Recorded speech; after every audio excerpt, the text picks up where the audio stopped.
हमारे लिए आज की तलावत पहला सैमुएल उसके पहले बाब की 24वीं से 28वीं आयत तक। बस जब उसका दूध छुड़ाया तो उसे अपने साथ ले गई और साथ ही एक 6 साला बछड़ा और आटे का एक ऐफा और मैं का मशकेज़ा लिया और उन्हें लेकर खुदावंद के आगे शीलो में आई। और लड़का अभी बहुत छोटा था। तब उन्होंने बछड़ा ज़िबा किया और लड़के को आली के पास नज़र किया और वो बोली, ऐ मेरे आका, जैसे तेरी रूह जिंदा है, मैं वही औरत हूँ जिसने तेरे पास यहाँ खड़ी होकर खुदावंद से दुआ मांगी।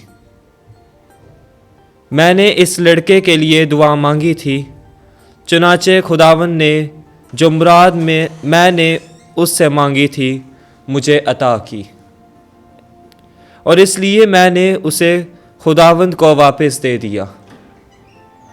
अपने ज़िंदगी के तमाम दिन खुदावंद की आरियत होगा।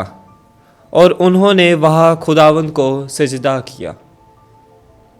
पाक कलाम के पढ़े और सुने जाने पर खुदावंद की बरकत हो। खुदावंद का शुक्र हो।